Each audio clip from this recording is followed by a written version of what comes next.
So I've been doing some research here and I found out that this guy who seems like the savior of the world.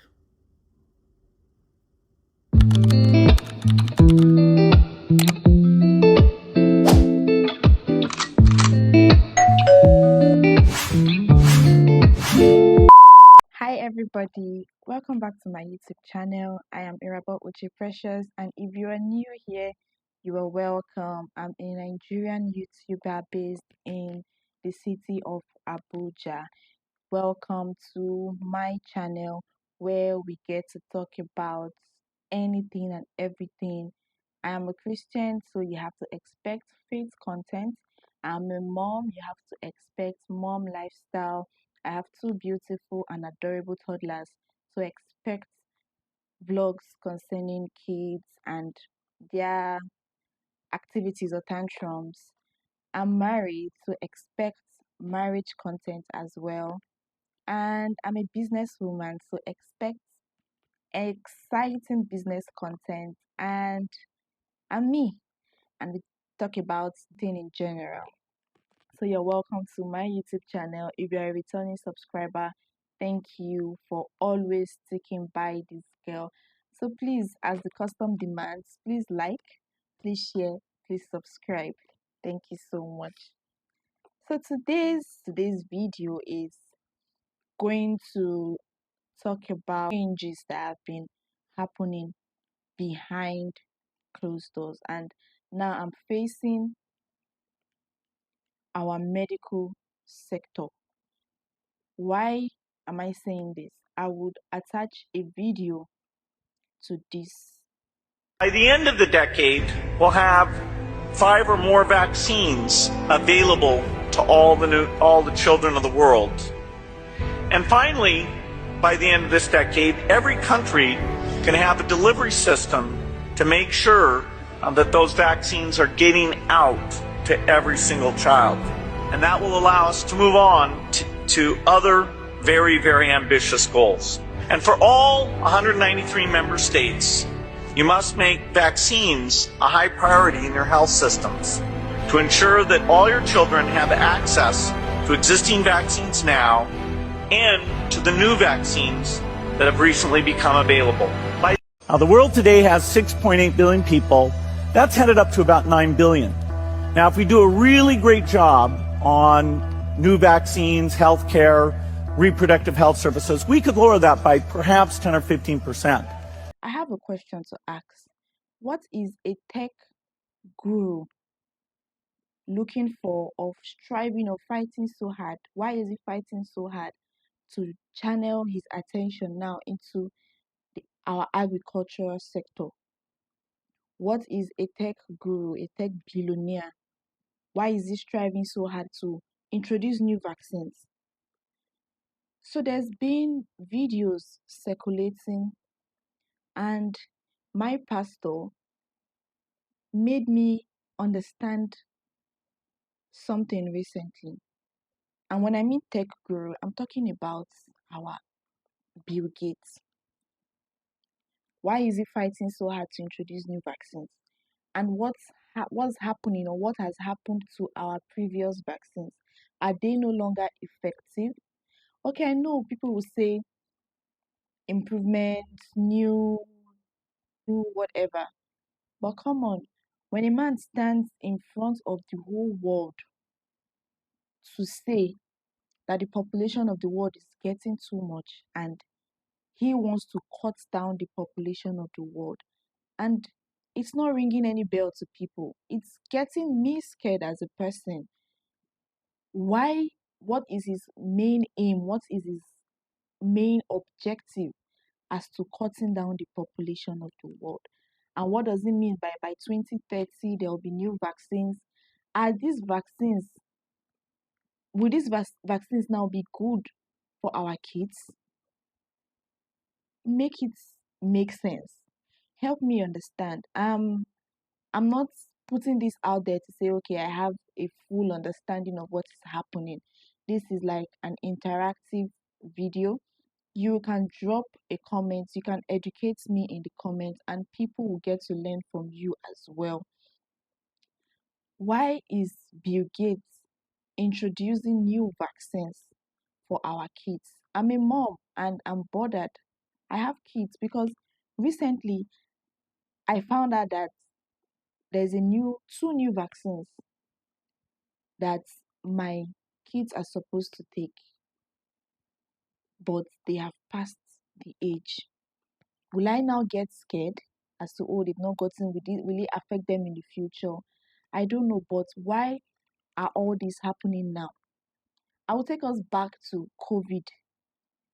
Those are people who took the vaccines, those people that had side effects, those people that died from the vaccines, of which it didn't even make headlines because people died from these vaccines.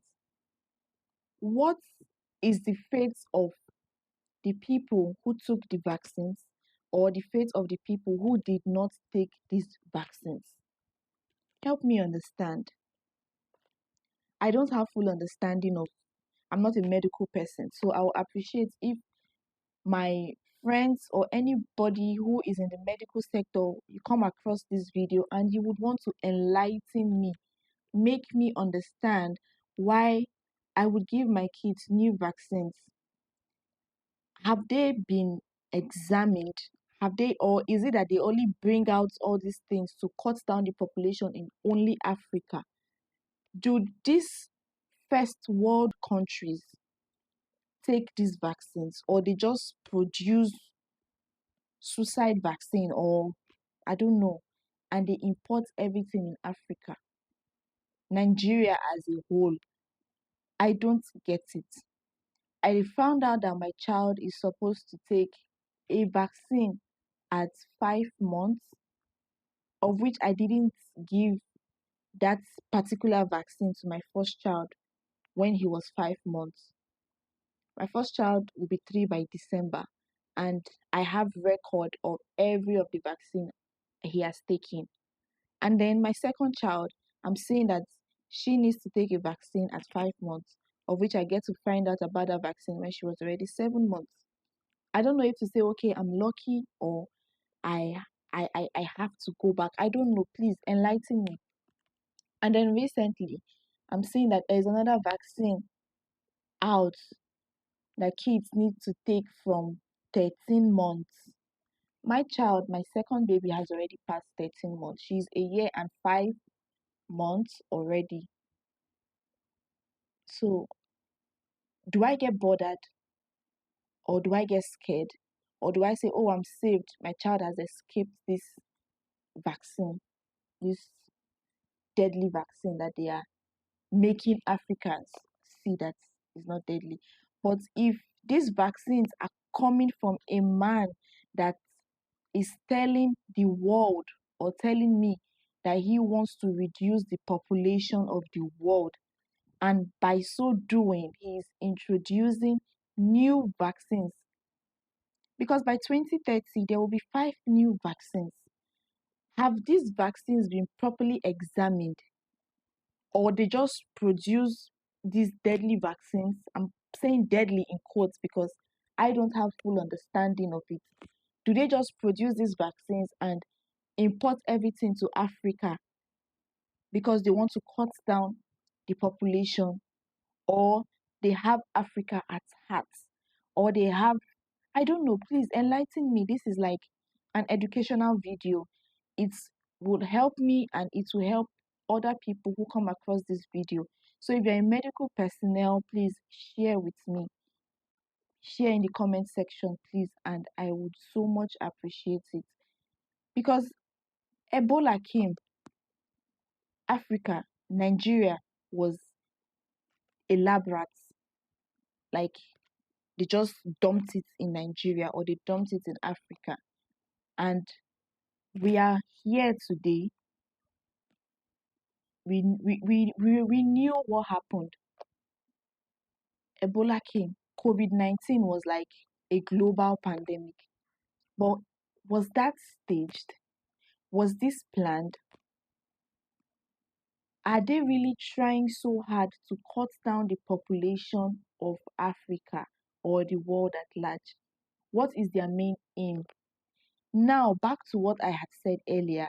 I am painting or I'm dragging this whole conversation rather to the new vaccines that are coming into place and then our agricultural sector. I don't even want to go into our GMO products, but it's inevitable. How do you explain taking oranges without seeing a single seed in one orange? How do you explain taking watermelon? And we all know watermelon has a whole lot of seed, and you don't find any seed.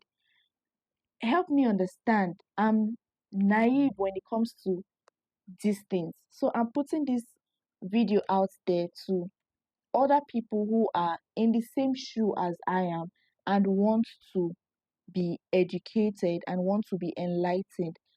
Help us understand, are GMO products good for our health? Are GMO products only sent to Africa to reduce the population of Africa? And secondly, these new 5 vaccines that are sent to Africa, are they only sent to Africa because they have Africa at heart and want to see us prosper, or they want to reduce our population? Please help me understand. I'll try so much not to make this video long and become boring, or I find myself repeating things, but I want to be enlightened because I am naive and it's getting me scared. I have kids. I wouldn't want my kids to die because of the new vaccines our medical sector is imposing on us to give these children. Please make it make sense or make me understand. Please. Does Bill Gates have the interest of Africa? But please help me understand. Share your thoughts. Tell me what you think. Medical practitioners, please share with me, share with us, share with my community at large. Thank you so much. And from the comments I get on this video, I would make a part 2 of this video. Thank you so much. And please don't forget to like, don't forget to subscribe, don't forget to share and comment. Please do all these things because you are helping me, you're helping the world at large. So you know what to do. Thank you for coming to my TED Talk. Yes. Bye.